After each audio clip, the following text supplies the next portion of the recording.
सबकी इच्छा थी कि थोड़ा सा जब हम इतनी दूर से चल के आए हैं तो अपनी ताकत का एहसास भी सरकार को करवा दिया जाए। ये कोई पहले से तय नहीं था, लेकिन खास करके मुझे याद है कि बलिया वालों की टीम मुझे सुबह मिली। उन्होंने कहा कि भैया वहाँ से आए हैं तो थोड़ा बहुत कुछ प्रोग्राम है। हमने कहा चलो मंत्री को संदेश दे के आते हैं। तो तमाम और लोगों ने कहा कि नहीं, जिन्होंने फ़ोन किया, मैसेज किया कि भैया अगर हम लोग आ रहे हैं तो कुछ आगे होना चाहिए, थोड़ा सा ताकत का एहसास सरकार तक पहुंचाना चाहिए कि हम लोग इतनी दूर से चल के आए हैं और 6800 की एक संख्या भी दिख जाएगी। तो वो काम हम लोग, दुर्भाग्य रहा कि आधे लोग पहले आ गए, आधे लोग वहाँ रह गए, लेकिन जितने लोग रहे बखूबी बहुत मजबूती से अपनी बात रखकर वहाँ पे आए। ये सब जानते हैं 6800 की लिस्ट कभी कोर्ट के भरोसे नहीं आई, ये सब जानते हैं। और जिस दिन 6800 की लिस्ट आई थी उस दिन भी मुकदमा कोर्ट में था और कोई निस्तारण नहीं हुआ था, कोई जजमेंट नहीं हुआ था। हमारे पास लड़ने का सिर्फ एक रास्ता था, वो थी राष्ट्रीय पिछड़ा वर्ग आयोग की रिपोर्ट। इसके अलावा आपके पास कुछ हथियार था नहीं था। उसके सहारे आप लोग लड़े। कुछ स्वाभिमानी भाई और बहनें थे जिन्होंने बहुत मेहनत की, दुर्भाग्य से उनका नाम नहीं आया। उनकी बदौलत लिस्ट आ गई। लिस्ट के बाद क्या हुआ मैं उस पर इसलिए नहीं जाना चाहता कि वो टाइम बर्बाद करने जैसा होगा और उसमें कुछ कहने लायक बचा नहीं है, जिसको कह के मैं यहाँ पे खड़ा होकर कोई गर्व करने वाली बात हो, शर्म करने जैसी बात है, इसलिए मैं उस पर चर्चा नहीं करना चाहता। एक बात बहुत अच्छे से सब लोग समझ लीजिए, ये देखिए बहनें जितनी आई हुई हैं सब, इनके सामने समस्याएं होंगी बहुत सारी। कल से मैंने दिन भर में जितने फ़ोन उठाए हैं 95% सिर्फ महिलाओं के फ़ोन आए हैं और उनके ऐसे ऐसे एक्सक्यूज़ मैंने सुने हैं कि मैं ना आपको बता सकता हूँ ना मैं समझा सकता हूँ। और सबकी समस्याएं लगभग सेम एक जैसी हैं। भाइयों ने भी, कुछ लोगों ने कहा कि उनकी बड़ी समस्या हो सकता है कि उसमें से उन 95 में से 90 लोगों की समस्याएं जेन्युइन हों, लेकिन जो 5% जिन्होंने भी एक्सक्यूज़ बताया है और बहाने बनाए हैं ना, उनको ये समझना पड़ेगा कि आपसे पहले कुछ लोग यहाँ पे थे, उनके भी घर परिवार थे, उनकी भी समस्याएं थी, उनके भी बच्चे थे, उनके भी पति की तबीयत खराब होती थी, लेकिन उन परेशानियों को पीछे छोड़ के वो आई, आपके लिए लड़ाई लड़ी, तब जाके आपकी नौकरी लगने के लिए एक लिस्ट प्रकाशित हुई, जिस पे आज तक हम लोग लड़के नौकरी नहीं लेते। दूसरा जो विषय है जिसके लिए आप लोग इकट्ठा हुए हैं कि कोर्ट के मामले में तमाम लोगों ने ये कहा कि सिग्नेचर होना ज़रूरी है क्या। आज तक मेरे पास फोन आ रहे, भैया मैं नहीं पहुंच पाया हूं, क्या कोई काम चल सकता है क्या। मैं आप सबको स्पष्ट बताऊं इस बात को, जिस याचिका में आप याची हैं, अर्जुन सिंह, नवनीत कुमार और रमा यादव नदर्श, तीनों याचिकाओं में सिर्फ एक डिफेक्ट आया है। याचिका में कोई डिफेक्ट नहीं आया है, पूरी पिटीशन में डिफेक्ट ये आया है कि जितने लोग बैठे हैं कोई यहाँ सिग्नेचर करने तो आया नहीं था। हम ही लोगों ने 4-5 लोगों ने सबके सिग्नेचर बनाए और अमूमन यही होता है कि चल जाता है वो, कभी डिफेक्ट उस पर आता नहीं। लेकिन धीरे धीरे टेक्नोलॉजी बढ़ रही है, सारी चीज़ें कोर्ट में भी कंप्यूटराइज हो रही हैं। कंप्यूटर जब इसको स्कैन करता है पूरी पिटीशन को, वो पकड़ लेता है कि ये सिग्नेचर मैच कर रहे हैं। तो अगर हम न बताते आपको ये डिफेक्ट आया है, तब भी आप देखेंगे पूर्ववर्ती किसी भी याचिका का आप निर्णय निकाल के देखें, चाहे कट ऑफ मैटर का निकाल के देखें, या उससे पहले 72,825 में जो लोग शामिल रहे होंगे उनमें ही बताऊँ मैं आपको, वहाँ भी आप निकाल के देखेंगे तो वहाँ भी जितने, जब आप जजमेंट निकालते हैं ना तो उसमें सारी याचिकाएं मेंशन होती हैं, सारी की सारी याचिकाएं मेंशन होती हैं, जो चाहे सही हो चाहे वो सब होती हैं। अगर हम लोग चाहते तो आपको सूचना भी ना देते। जो लोग जान पहचान के थे, जो लोग बहुत करीबी थे, जो लखनऊ में मेहनत कर रहे थे, धीरे से उनका नाम डालते और चुपचाप सबमिट करते। फिर नतीजा ये होता कि उसी 72,000 में 30,000 लोग याची बने थे। 30,000 जो पुराने होंगे इसमें, जो जुड़े होंगे इस भर्ती से, जानते होंगे। अगर मैं गलत कह रहा हूँ तो टोक देना नहीं, इतने नहीं, ज़्यादा था सर। 30,000 लोग याची बने थे और वहाँ से कोर्ट ने कह दिया कि जो याची यहाँ पे हैं उनको आप कंसीडर कर लीजिए, बाकी जो नियुक्तियाँ गलत सही हो गई हैं उनको रहने दीजिए, डिस्टर्ब मत करिए। सरकार ने कहा कि ठीक है लॉर्डशिप, हम कर लेंगे। आप जानते हैं उसमें से मात्र 1100 लोग कंसीडर किए गए, मात्र 1100 लोग जिनकी याचिकाएं ठीक थी, जिनका सब कुछ दुरुस्त था। उस 1100 में भी मात्र 839 लोगों को अपॉइंटमेंट मिल पाई, बाकी लोगों को नहीं मिल पाई। उसकी वजह जानते क्या थी? उनकी सिग्नेचर मैच नहीं। तो जिस चीज़ का मैं खुद भुक्तभोगी हूँ, अगर मैं आप लोगों से ये बात छुपा लेता तो आप कुछ मेरा कर नहीं पाते, ना किसी को पता चल पाता कि इसकी वजह से मेरा नहीं हो पा रहा। वो तब पता चलता जब आपकी नौकरी छीन चुकी है।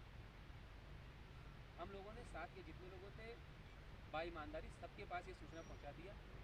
कोई जबरी नहीं है, स्वेच्छा से जिसको लगेगा कि नहीं ये काम हमारा हो जाना चाहिए, अभी हमारा कुछ बिगड़ा नहीं है। न्यायालय से कैसे कैसे आदेश आ रहे हैं सब जानते हैं, इस पर बहुत ज़्यादा चर्चा करने की जरूरत नहीं है। सब लोग जानते हैं कि न्यायालय से आजकल कैसे ऊट पटांग निर्णय आ रहे हैं। ना यकीन हो तो अपना उठा के देख लीजिए 13 मार्च का जजमेंट, किसी ने उम्मीद नहीं की थी कि ऐसा जजमेंट आएगा, आ गया ना।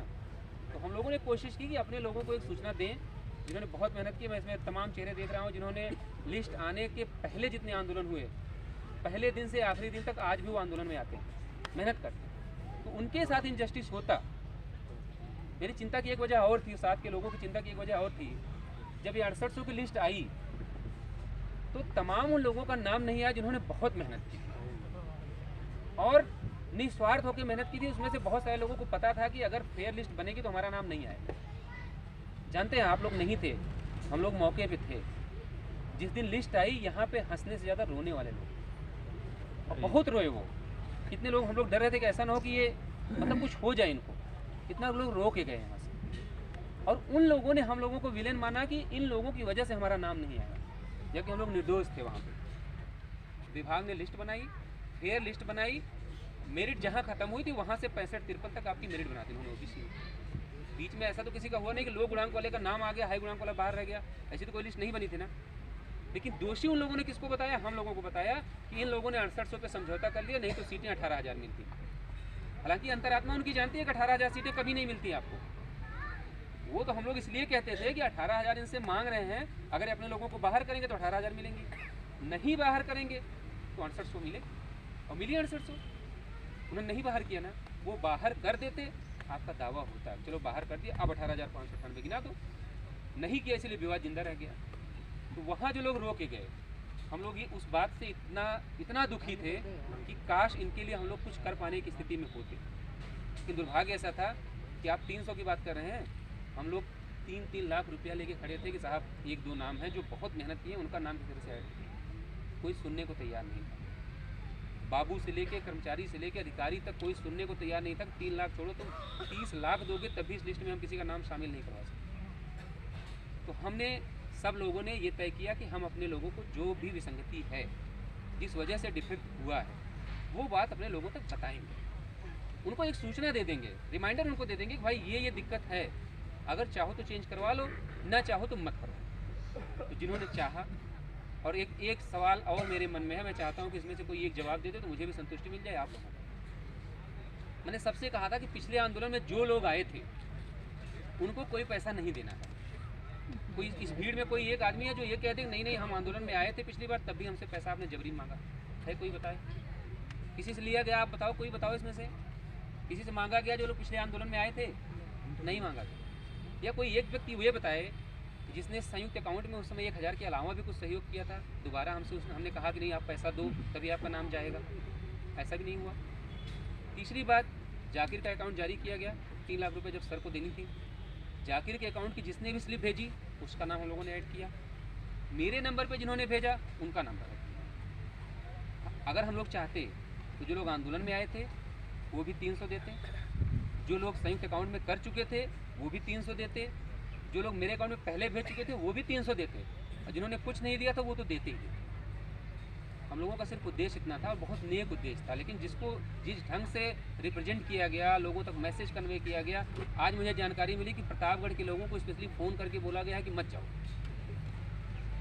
हमें ताजुब में मुझे थोड़ी सी तसल्ली इस बात मिली कि कुछ लोग मुझे मिले कि वो प्रतापगढ़ से हैं। प्रतापगढ़ से कितने लोग हैं इसमें? जरा हाथ उठाइए तो। ये हम ही हैं एक तो ये देखो बस इतने लोग।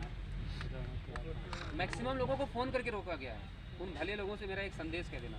अफसर के पड़ोसी अच्छा, उन भले लोगों से मेरा एक संदेश कह देना कि तुम हमारा नुकसान नहीं कर रहे हो, तुमने अपने पैर को लाड़ी मार ली। ना वकील रोज़ वकालतनामा देगा हमको कि साइन करवा के दे दो तुम्हारा डिफेक्ट दूर करवा देंगे, ना मेरी हैसियत है बार बार मैं करवा पाऊँगा। एक बार अपॉर्चुनिटी मिली है, इसको हम पूरा करके चुपचाप जमा करते हैं। बाकी जिसका हित अहित होगा वो सब ऊपर वाला है। सब कहते हैं ना कि भगवान जिम्मेदार हैं, तो मैं तो मानता नहीं। जो लोग मानते होंगे भगवान को जिम्मेदार है, मुझे मत कहना। मैंने हर मुमकिन कोशिश की, लोगों का विरोध झेला। तमाम लोगों ने कहा कि क्यों इस पचड़े में पड़ रहे हो, चुपचाप अगर तुम्हें डिफेक्ट ही दूर करवाना है तो अपने लोगों का करवा के ख़त्म कर लो। क्यों सब लोगों को क्यों बुला रहे हो, क्यों इतने सारे लोगों को इकट्ठा कर रहे हो, क्या ज़रूरत है? हम लोगों को लगा कि नहीं, अपने लोगों तक एक बार सही जानकारी देनी चाहिए। करें ना करें उनकी मर्जी, लेकिन एक बार सूचना देनी चाहिए। हम लोगों ने आपको सूचना दी, आप लोग आए। आप लोगों का बस इतना ध्यान देना है, जो आपके लिए सबसे ज़रूरी बात है वो ये है कि जो जिस याचिका में याची है, जैसे आप किस याचिका में याची हो,